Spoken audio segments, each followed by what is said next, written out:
யாவரையும் சந்திப்பதில் மிகுந்த மகிழ்ச்சி அடைகிறேன். வேர்ட் ஆஃப் டெலிவரன்ஸ் மினிஸ்ட்ரீஸினுடைய யூடியூப் சேனல் நேயர்களாகிய உங்கள் யாவருக்கும் இயேசு கிறிஸ்துவின் என்ற நாமத்தினால அன்பின் வாழ்த்துக்களை நான் தெரிவித்துக் கொள்வதில் மிகுந்த மகிழ்ச்சி அடைகிறேன். ஹல்லேலூயா. கடந்த மாதம் முழுவதும் ஆண்டவர் இயேசு உங்களையும் என்னையும் கிருபையாக பாதுகாத்து கொண்டார். இந்த புதிய மாதத்திலும் அவ்வண்ணமாகவே கர்த்தர் உங்களையும் என்னையும் ஆசீர்வதிக்க விரும்புகிறார். ஆகவே இப்பொழுது கூட நம்முடைய கண்களை மூடி ஆண்டுடைய சமூகத்தில் நம்ம பிரார்த்தனை செய்ய போகிறோம். அதற்கு பின்பதாக பாடல்களை பாடி ஆண்டுடைய நாமத்தை மகிமைப்படுத்தி ஆண்டுடைய வார்த்தைகளை தியானித்து நம்ம ஜெபிக்க இருக்கிறோம். கர்த்தர் பெரிய காரியங்களை செய்ய போகிறார். கண்களை மூடுவோமா? ஆண்டவரே, நாங்கள் நன்றி செலுத்துகிறோம். ஆசீர்வதிக்கப்பட்டிருக்கிற இந்த மாதத்தின் முதல் நாளில் நம்முடைய சமூகத்தில் வரும்படியாய் கர்த்தர் கொடுக்கிற கிருபைகளுக்காக நாங்கள் நன்றி செலுத்துகிறோம். இம்மட்டுமாய் கர்த்தர் கிருபை செய்திருக்கிறீர், நேர்த்தியாய் நடத்தி வந்திருக்கிறீர். நாங்கள் நன்றி மாத்திரம் செலுத்துகிறோம் சுவாமி, நன்றி மாத்திரம் செலுத்துகிறோம். எல்லாரும் உள்ளத்தை திறந்து ஆண்டவர் இயேசுவுக்கு நன்றி செலுத்துங்க பார்ப்போம். ஆண்டவரே, கடந்த மாதம் முழுவதும் என்னையும் எங்களையும் எங்களுடைய குடும்பத்தையும் கர்த்தர் கிருபையாக பாதுகாத்து நடத்தி வந்தீரே அப்பா, நாங்கள் நன்றி மாத்திரம் செலுத்துகிறோம் சுவாமி, நன்றி மாத்திரம் செலுத்துகிறோம். உள்ளத்தின் ஆழத்திலிருந்து நன்றி மாத்திரம் செலுத்துகிறோம். நேற்றைக்கு பார்த்த நபர்கள் இன்றைக்கு இந்த உலகத்தில் கிடையாது ஆண்டவரே. ஆனாலும் ஆண்டவர் உடைய கரம் எங்களை இம்மட்டுமாய் நடத்தி வந்திருக்கிறது. எண்ணி பார்த்து நாங்கள் நன்றி மாத்திரம் செலுத்துகிறோம். இந்த புதிய மாதத்தில் உடைய புதிய கிருபைகள், புதிய அபிஷேகம் ஆண்டவரே, உடைய நிறைவான வழி நடத்துதலை நாங்கள் கண்டுகொள்ள கர்த்தர் எங்களுக்கு கிருபை செய்யுங்க. கர்த்தர் செய்கிறபடினால நாங்கள் நன்றி மாத்திரம் செலுத்துகிறோம். இப்பொழுதும் நாங்கள் கேட்க இருக்கிற பாடல்கள் ஆண்டவரே, நாங்கள் தியானிக்க இருக்கிற உடைய ஜீவனுள்ள வார்த்தைகள் ஆண்டவரே எங்களுக்கு பயனுள்ளதாக அமையட்டும் என்று சொல்லி உடைய சமூகத்தில் நாங்கள் ஜெபிக்கிறோம். கேட்கிற கூட்டமாக அல்ல ஆண்டவரே, செயல்படுகிற பாத்திரங்களாக நீர் எங்களை மாற்றிவிட வேண்டும் என்று உடைய சமூகத்தில் நாங்கள் ஜெபிக்கிறோம். கர்த்தர் செய்கிறபடினால உமக்கு நாங்கள் நன்றி மாத்திரம் செலுத்துகிறோம். இயேசுவின் இன்ப நாமத்தில் ஜெபிக்கின்றேன். ஜெபங்கேளும் எங்கள் ஜீவனுள்ள நல்ல பிதாவே, ஆமென். ஆமென். எனக்கு அன்பான தேவஜனமே, இப்பொழுதும் கூட நம்ம ஒரு சிறப்பு பாடலை கேட்க இருக்கிறோம். ஆமாம், தெரிந்தவர்கள் எங்களோடு கூட சேர்ந்து பாடி அவருடைய நாமத்தை மகிமைப்படுத்துவோம். சிறப்பு பாடலை கேட்போமா? அழைப்பின் குரல் கேட்டேன், என் ஆண்டவர்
பிரியமானவர்களே, அருமையான ஒரு பாடலை கேட்க கர்த்தர் உதவி செய்தார். அவருடைய நாம மகிமைப்படுவதாக. இப்பொழுதும் கூட இந்த மாதத்தில் முதல் நாளில் ஆண்டவர் நம்மோடு கூட என்ன பேச விரும்புகிறார் என்பதை நம்ம தியானிக்க இருக்கிறோம்.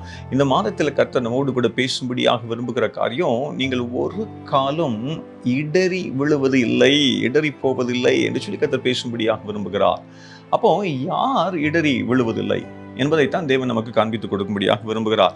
அதற்கு ஆதாரமாக முகவரியாக 2 வசனத்தை தேவன் நமக்கு காண்பித்துக் கொடுக்க விரும்புகிறார். எபேசியர் 4 அதிகாரத்தில் 1வது வசனத்தை நான் வாசிக்கிறேன் பாருங்க. ஆதலால் கர்த்தர் நிமித்தம் கட்டுண்டவனாகிய நான் உங்களுக்கு சொல்லுகிற புத்தி என்னவெனில், நீங்கள் அழைக்கப்பட்ட அழைப்புக்கு பாத்திரவான்களாய் நடந்து, அழைக்கப்பட்ட அழைப்புக்கு பாத்திரவான்களாய் நடக்கணுமா?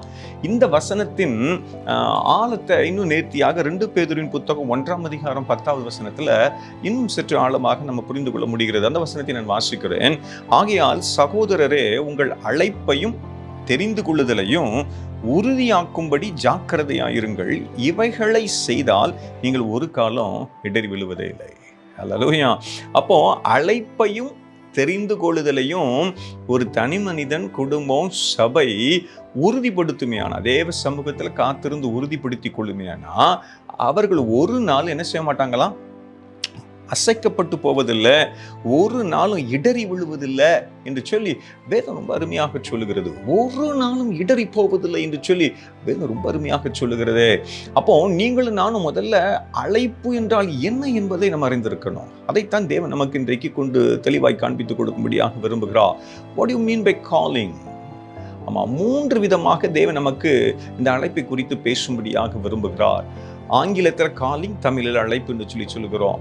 காலிங் என்றாலே it intense to have a relationship. அது ஒரு உறவை வைத்துக் கொள்வதற்கு விரும்புகிற ஒரு வார்த்தை என்று சொல்லி அருமையாக ஒரு பொருள் கொடுக்கப்படுகிறது. இந்த காலிங் கம்ஸ் ஃப்ரம் காட். இல்ல, ஆண்டவர் உங்களையும் என்னையும் அழைத்திருக்கிறேன் என்று சொல்லி சொல்லுகிறார். என்ன அழைப்பு? இந்த அழைப்பை முதலாவது நீங்கள் நானும் தெரிந்து கொள்ள வேண்டும். Primary calling. தேவன் பிரதானமாய் மனிதனை அழைக்கிறார். மனிதனை ஏன் அழைக்கிறாரு? மனிதனோடு அவர் உறவு கொள்ளும்படியாக விரும்புகிறதை வேதம் ரொம்ப அருமையாக காண்பித்து கொடுக்கிறது. ஆமா, ஆண்டவர் ஏன் மனிதனோடு உறவு கொள்ள விரும்புகிறார்? எப்படி உறவு கொள்ள விரும்புகிறார்? மத்தேயு 4 அதிகாரத்துக்கு நேரம் நம்முடைய கண்களை திருப்பினோம்னா 17வது வசனத்துல என் ஆண்டவர் அருமையாக இயேசு பேசுகிறதை வேதம் காண்பித்து கொடுக்கிறது. மத்தேயு 4 அதிகாரம் 17வது வசனத்தை எடுத்து வாசித்து பார்க்கும் பொழுது, அது முதல் இயேசு மனம் திரும்புங்கள், பரலோக ராஜ்யம் சமீபித்திருக்கிறது என்று பிரசங்கிக்க தொடங்கினார். எனக்கு அன்பான தேவ ஜனமே, காலிங், அழைப்பு என்ன? மனம் திரும்பி ரட்சிப்பை பெற்றுக்கொள்ள வேண்டும் என்று சொல்லி என் ஆண்டவர் இயேசு பேசுகிறத வேதம் காண்பித்து கொடுக்கிறது. அப்போ பிரைம் காலிங், முக்கியமாக அழைப்பு என்றால் என்ன என்று நீங்களும் நானும் அறிய முற்படுவோமேனா, ஆண்டவர் இயேசு மனிதர்களாகிய உங்களையும் என்னையும் அழைக்கிறார். எதற்கு அழைக்கிறார்? மனம் திரும்பி ரட்சிப்பை பெற்றுக்கொள்ள வேண்டும் என்று சொல்லி உங்களுக்கும் எனக்கும் ஒரு அழைப்பு இருக்கிறது என்பதை வேதம் காண்பித்து கொடுக்கிறது. ஹல்லேலூயா. 2வது பாருங்க, அந்த பிரைமரி காலிங்ல ஆண்டவர் நமக்கு கொடுக்கக்கூடிய 2வது அழைப்பு என்ன? பவுல் கொரிந்து சபைக்கு எழுதும் பொழுது ரொம்ப அருமையாக எழுதுகிறார். 1 கொரிந்தியர் புத்தகத்துக்கு நேராக நம்முடைய கண்களை திருப்புவோமேனா, ஆண்டுடைய வார்த்தை ரொம்ப அருமையாக இருக்கிறது. 1 கொரிந்தியர் 1 அதிகாரம் 9வது வசனத்தை நான் உங்களுக்கு வாசிக்கிறேன் பாருங்க. 1 கொரிந்தியர் 1 அதிகாரம் 9வது வசனம். தம்முடைய குமாரனும் நம்முடைய கர்த்தருமாயும் இருக்கிற இயேசு கிறிஸ்துவுடனே ஐக்கியமாயிருப்பதற்கு உங்களை அழைத்த தேவன் உண்மை உள்ளவராக இருக்கிறேன் என்று சொல்லி சொல்கிறார். உண்மை உள்ளவர் என்று சொல்லி வேதம் சொல்லுகிறது. எனக்கு அன்பான தேவ ஜனமே, 2வது கர்த்தர் ஏன் அழைக்கிறாராம்? நீங்களும் நானும் ஆண்டவர் இயேசுவோடு நல்லதொரு ஐக்கியம் வைத்துக் கொள்ள வேண்டும் என்று சொல்லி கர்த்தர் விரும்புகிறார். முதலிலே ஆண்டவர் சொன்னார், மனம் திரும்புங்கள், ரட்சிப்பு என்கிற அந்த அனுபவத்தின் மூலமாக நான் உறவு கொள்ள விரும்புகிறேன் என்று சொல்லி சொல்லுகிறார். இரண்டாவது, கர்த்தர் உங்களோடும் என்னோடும் நம்மோடும் கூட நெருங்கின உறவு கொண்டு ஐக்கியமாயிருக்க விரும்புகிறேன் என்று சொல்லி சொல்லுகிறார். அதைத்தான் இந்த வசனம் அருமையாக காண்பித்துக் கொடுக்கிறது. அப்போ கர்த்தருடைய காலிங், அழைப்பு என்றால் என்ன? மனம் திரும்பி ரட்சிப்பின் அனுபவத்துக்குள்ள நீங்களும் நானும் வர வேண்டும் என்று ஒரு அழைப்பு கொடுக்கிறார். இரண்டாவது, ஆண்டவர் இயேசுவோடு நீங்களும் நானும் நெருங்கி வாழ வேண்டும் என்கிற அழைப்பையும் அவர் கொடுக்கிறத வேதம் அருமையாக காண்பித்துக் கொடுக்கிறது. இன்னும் நேர்த்தியாக பிரைமரி காலிங், பிரதானமாக அழைப்பு என்றால் கர்த்தரிடத்தில் இருந்து வருகிற அழைப்பு என்றால் என்ன என்பது தேவ பிள்ளைகளாகி நீங்களும் நானும் தெரிந்து கொண்டாதான் அந்த அழைப்புல தெரிந்து கொள்ளுதல்ல நீங்களும் நான் என்ன செய்ய முடியுமா? உறுதிப்பட முடியும் என்பதை வேதம் நமக்கு காண்பித்துக் கொடுக்கிறது. 2 தீமோத்தேயுவின் புத்தகத்துக்கு நேராக கண்களை திருப்பினோம்னா 1ஆம் அதிகாரம் 9வது வசனத்தை நான் உங்களுக்கு வாசிக்கிறேன். 2 தீமோத்தேயு 1ஆம் அதிகாரம் 9வது வசனம். அவர் நம்முடைய கிரியைகளின்படி நம்மை ரட்சிக்காமல் தம்முடைய தீர்மானத்தின்படியும் ஆதி காலம் முதல் கிறிஸ்து இயேசுவுக்குள் நமக்கு அருளப்பட்ட கிருபையின்படியும் நம்மை ரட்சித்து பரிசுத்த அழைப்பினாலே அழைத்தார். 3வது பிரதானமான அழைப்பு என்ன? நீங்களும் நானும் ஆண்டவர் இயேசுவை போல பரிசுத்தமாய் வாழ அழைக்கப்பட்டிருக்கிறோம். ஹல்லேலூயா. நான் பரிசுத்தர் ஆகியால் நீங்களும் பரிசுத்தமாய் இருங்கள் என்று சொல்லி ஒரு அழைப்பு கொடுக்கப்பட்டிருக்கிறது. இங்கே வேதம் ரொம்ப அருமையாக சொல்லுகிறது, நம்ம ரட்சித்து பரிசுத்த அழைப்பினாலே அழைத்தார். எனக்கு அன்பான தேவஜனமே, பரிசுத்தமான ஒரு வாழ்க்கை வாழ நீங்களும் நானும் அழைக்கப்பட்டிருக்கிறோம். மனம் திரும்பி ரட்சிக்கப்பட்டு ஆண்டவரோடு நெருங்குகிற ஒரு அழைப்பு, ஐக்கியத்தில் அவரோடு பலப்பட்டு அவரோடு ஒன்றோடு ஒன்றாக கலந்து அவருடைய உள்ளத்தை வெளிப்படுத்துகிற ஒரு அழைப்பு. 3வது, ஆண்டவர் இயேசுவை போல பரிசுத்தமான ஒரு வாழ்க்கை வாழ நீங்களும் நானும் அழைக்கப்பட்டிருக்கிறோம் என்பதை வேதம் ரொம்ப அருமையாக சொல்லுகிறது. எனக்கு அன்பான தேவஜனமே, அழைப்பு இருக்குமே ஆனா அந்த அழைப்பு உங்களையும் என்னையும் நேர்த்தியாக நடத்தும். ஹல்லேலூயா. அந்த அழைப்பையும் தெரிந்து கொள்ளுதலையும் நீங்களும் நானும் உறுதிப்படுத்திக் கொள்வோமே ஆனா நம்முடைய வாழ்க்கையில நீங்களும் நானும் இடறி போவதே இல்லை. இப்போ அழைப்பு என்ன சொல்லுது? மனம் திரும்புங்கன்னு சொல்லுது.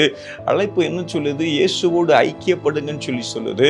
அழைப்பு என்ன சொல்லுது? அவரை போல பரிசுத்தமாய் வாழ்க்கை வாழுங்கள் என்று சொல்லி அழைப்பு உங்களுக்கு எனக்கும் கொடுக்கப்படுகிறதை வேதம் அருமையாக காண்பித்து கொடுக்கிறது. எனக்கு அன்பான தேவஜனமே, 2வது இந்த அழைப்பை குறித்து நீங்களும் நானும் அறிய வேண்டும் என்று கர்த்தர் விரும்புகிற காரியம் என்ன தெரியுமா? calling means fulfilling a specific task என்று சொல்லி ஆங்கிலத்தில் சொல்லப்படுகிறது. அழைப்பு என்றால் தேவன் நம்முடைய வாழ்க்கையில வைத்திருக்கிற சில முக்கியமான காரியங்களை, வேலைகளை நீங்களும் நானும் செய்து முடிப்பதற்கு நீங்களும் நானும் அழைக்கப்பட்டிருக்கிறோம் என்று சொல்லி வேதம் அருமையாக சொல்லுகிறது. அந்த அழைப்பையும் அந்த தெரிந்து கொள்ளுதலையும் தான் நீங்களும் நானும் உறுதிப்படுத்திக் கொள்ள வேண்டும் என்று சொல்லி ஆண்டவர் சொல்கிறார். பிரதானமான அழைப்பை குறித்து வேதம் காண்பித்து கொடுத்தது, அது உறவை குறித்து பேசுகிறது. 2வது பிரதானமாக தேவன் நமக்கு அழைப்பு கொடுக்கிறாரே, அது என்ன அழைப்பு? நீங்களும் நானும் செயல்பட வேண்டும் என்கிற ஒரு அழைப்பை தேவன் நமக்கு கொடுக்கிறதை வேதம் அருமையாக காண்பித்து கொடுக்கிறது. மறுபடியுமாக எபேசியரின் புத்தகம், பவுல் எபேசியருக்கு எழுதும் பொழுது 4ஆம் அதிகாரத்துல 1வது வசனத்தை நம்ம படிச்சோம் இல்லையா? நீங்கள் அழைக்கப்பட்ட அழைப்புக்கு பாத்திரவான்களாய் நடந்து, அதுல அழைப்பை குறித்து ஆண்டவர் பேசிக்கொண்டே வரும் பொழுது எபேசியர் 4ஆம் அதிகாரம் 13வது வசனத்தை நான் வாசிக்கிறேன். அவர் சிலரை அப்போஸ்தலராகவும், சிலரை தீர்க்கதரிசிகளாகவும், சிலரை சுவிசேஷகராகவும், சிலரை மேய்ப்பராகவும், போதகராகவும் ஏற்படுத்தினார். அப்போ அழைப்புல பிரதானமான அழைப்பு இருக்கு. 2வது பிரதானமான அழைப்பு என்ன? உங்களையும் என்னையும் கர்த்தர் செயல்பட வேண்டும் என்று சொல்லி விரும்புகிறார். ஒவ்வொருத்தருக்கும் ஸ்பெஷல் டாஸ்க். ஆபிரகாமை father of generations or nations என்று சொல்லி ஒரு அழைப்பு கொடுக்கிறார். Abraham is called to be a father of nations. ஜாதிகளின் தகப்பன் என்று சொல்லி அழைக்கப்பட்ட அழைப்பிலே அவனுக்கு ஒரு சிறப்பு வேலையை கற்றுக் கொடுத்தார். 2வது பாருங்க, மோசேயை கர்த்தர் அழைத்தார். மோசே எதற்கு அழைத்தார்? எகிப்தின் அடிமைத்தனத்தில் மாட்டிக்கொண்டிருந்த ஜனங்கள் மீட்கப்பட்டு நேர்த்தியாக கர்த்தர் தங்களுக்கு வைத்திருக்கிற தேசத்திலே, பாலும் தேனும் ஓடுகிற தேசத்திலே மகிழ்ச்சியோடு இருக்க வேண்டும் என்பதற்காக தலைவனாய் செயல்படுவதற்கு கர்த்தர் ஒரு அழைப்பை கொடுக்கிறார். ஒவ்வொருவரையும் கர்த்தர் அழைக்கிறார். அல்லேலூயா. ஒவ்வொருவருக்கும் ஒரு ஸ்பெஷல் அசைன்மெண்ட் கொடுக்கப்படுகிறது. ஐசக்காகிய எனக்கு ஒரு ஸ்பெஷல் அசைன்மெண்ட். இதை பார்த்து கொண்டிருக்கிற நீங்கள் யாராக இருந்தாலும் உங்களுக்கும் ஒரு அழைப்பு, ஒரு பிரத்யேக அழைப்பு கர்த்தர் வைத்திருக்கிறேன் என்பதை வேதத்தின் மூலமாக நீங்கள் நானும் அறிந்து கொள்ள முடிகிறது. இங்கே அருமையா சொல்லப்பட்டிருக்கல, அப்போஸ்தலர், தீர்க்கதரிசிகள், சுவிசேஷகர், மேய்ப்பர்கள், போதகர்கள், இப்படி சொல்லி அழைப்பு கொடுக்கப்பட்டிருக்கிறது. நீங்கள் நான் சாட்சியாய் வாழவும் அழைக்கப்பட்டிருக்கிறோம். அல்லேலூயா. வாழ்ந்து காண்பிக்க நம்ம அழைக்கப்பட்டிருக்கிறோம். அல்லேலூயா. முழங்காலை ஊண்டி திறப்பில் நின்று ஜெபிப்பதற்கு நம்ம அழைக்கப்பட்டிருக்கிறோம். அல்லேலூயா. ஸ்பெஷல் டாஸ்க் உங்களுக்கும் எனக்கும் நமக்கும் கர்த்தர் வைத்திருக்கிற அந்த ஸ்பெஷல் காலிங் என்ன, அந்த விசேஷமான அழைப்பு என்ன என்பதை, என்ன செயல்பாடுகளை நீங்களும் நானும் செய்ய வேண்டும் என்று சொல்லி கர்த்தர் விரும்புகிறார் என்பதை, அந்த அழைப்பையும் தெரிந்து கொள்ளுதலையும் நீங்களும் நானும் கர்த்தருடைய சமூகத்தில் உறுதிப்படுத்திக் கொள்வோமே. ஆனா நீங்களும் நானும் ஒரு நாள் என்ன செய்யறது கிடையாதா, இடறி போவதே இல்லை என்று சொல்லி கர்த்தர் சொல்லுகிறார். அல்லேலூயா. நல்ல சத்தமா சொல்லுங்க. ஹல்லேலூயா. அநேக நேரங்களில் தேவ பிள்ளைகள் கண்ணீர் வெடிக்கிறத பார்க்க முடிகிறது, வேதனையோடு இருக்கிறத பார்க்க முடிகிறது. ஐயோ, என்னுடைய வாழ்க்கை அவ்வளவுதானா, நான் வாழ்க்கையில தொடர்ந்து தோல்விகளை சந்திக்கிறேனே, வேதனையோடு இருக்கிறேனே, ஆண்டவரே ஏன் என்னுடைய வாழ்க்கையில மாத்திரம் இப்படி நடக்கிறது என்று சொல்லி அநேகர் அழுகிறத பார்க்க முடிகிறது, வேதனையோடு இருக்கிறத பார்க்க முடிகிறது. காரணம் ஒன்னே ஒண்ணுதான் பிரியமானவர்களே, பிரைமரி காலிங், ஆண்டவர் நம் மீது வைத்திருக்கிற பிரதானமான அழைப்பு என்ன, அதை நம்ம அறிந்து கொள்ளணும். ஆமா, இரண்டாவது பிரதானமான அழைப்பு என்ன என்பதையும் நம்ம அறிந்து கொள்ளணும். முதல் பிரதானமான அழைப்பு, ஆண்டவர் நம்மோடு கூட உறவு கொள்ள விரும்புகிறார். இரண்டாவது பிரதானமான அழைப்பு, நீங்களும் நானும் செயல்பட வேண்டும் என்று சொல்லி கர்த்தர் விரும்புகிறார். இந்த அழைப்பு இருக்குமே, ஆனா நீங்களும் நானும் சோர்ந்து போவதே இல்லை, விழுந்து போவதில்லை. ஆமா, ஒரு நாளும் ஆமா நம்முடைய வாழ்க்கையில தோற்று போவதில்லை. நேர்த்தியாக முன்னேறி செல்வதற்கு பாடுகள் வரலாம், சோர்வுகள் வரலாம். அதன் மத்தியில நம்ம விழுந்து போகாதபடிக்கு, வழி விளைவி போகாதபடிக்கு நம்மை காத்து நம்முடைய கரம் பிடித்து நடத்துவதற்கு என் ஆண்டவர் இயேசு உண்மை உள்ளவராக இருக்கிறார். ஹல்லேலூயா. சத்தமாய் ஹல்லேலூயா. தெரிந்த வரிகள், தெரிந்தவர்கள் என்னோடு கூட சேர்ந்து பாட அன்போடு நான் கேட்கிறேன். உங்க அழைப்பு இருந்ததால நாளிந்து போகவில்லை, உங்க அன்பு இருந்ததால நான் கைவிடப்படல, உங்க கிருபை என்னை காப்பதால வாழ்ந்து கொண்டிருக்கேன், உங்க அன்பிற்கு நிகரே இல்லை, உங்க கிருபை என்னை காப்பதால வாழ்ந்து கொண்டிருக்கேன், உங்க அன்பிற்கு நிகரே இல்லை. எல்லாரும் சேர்ந்து ஒரு விஷயம் பாடுவோமா? உங்க அழைப்பு இருந்ததால நாளிந்து போகவில்லை, உங்க அன்பு இருந்ததால நான் கைவிடப்படல, உங்க கிருபை என்னை காப்பதால வாழ்ந்து கொண்டிருக்கேன், உங்க அன்பிற்கு நிகரே இல்லை, உங்க கிருபை என்னை காப்பதால வாழ்ந்து கொண்டிருக்கேன், உங்க அன்பிற்கு நிகரே இல்லை, உங்க அன்பிற்கு நிகரே இல்லை. அல்லேலூயா. எனக்கு அன்பான தேவஜனம், இறுதியாக அழைப்பினுடைய குணாதிசயம் என்ன என்பதை நீங்களும் நானும் அறிந்திருக்க வேண்டும் என்று சொல்லி கர்த்தர் விரும்புகிறார். ஆமென். அழைப்பு என்பது அது உருவாக்கப்படுகிற ஒரு காரியம் அல்ல. ஒருவேளை ஒரு வீடை ஒரு கொத்தனார் கட்டி முடிச்சிடுறாரு, ஏதாவது ஒரு பொருளை நம்ம பயன்படுத்துகிற பொருளை இன்னொரு மனிதன் உருவாக்குகிறார் இல்லை. ஆனா அழைப்பு என்பது அது உங்களால் என்னால் உருவாக்கப்படுகிறது அல்ல, அது கர்த்தரால் உருவாக்கப்படுகிறது. Hallelujah. It is not made by man, it is created by God. அழைப்பு, calling is created by God. கர்த்தர் அதை உருவாக்குகிறார். Hallelujah. எனக்கு அன்பான தேவஜனமே, நீங்களும் நானும் கர்த்தருடைய அழைப்பிற்கு செவிசாய்க்க வேண்டும் என்று சொல்லி கர்த்தர் விரும்புகிறார். அழைப்பு என்பது கர்த்தரால் உருவாக்கப்படுகிறது என்பதை நாம் அறிந்து கொள்ள வேண்டும். அப்போ அதனுடைய முக்கியத்துவத்தை அப்பதான் நீங்கள் நானும் புரிந்து கொள்ள முடியும். அதை அநேக நேரத்தில் நம்ம புரிந்து கொள்கிறது இல்லை. ஆண்டவர் நம்மை அழைத்து அழைத்திருக்கிறார் என்கிறத ஒரு தனி மனிதன் குடும்ப சபை என்றைக்கு புரிந்து கொள்ளுமோ அன்றைக்கு அது செயல்பட ஆரம்பித்து விடும்.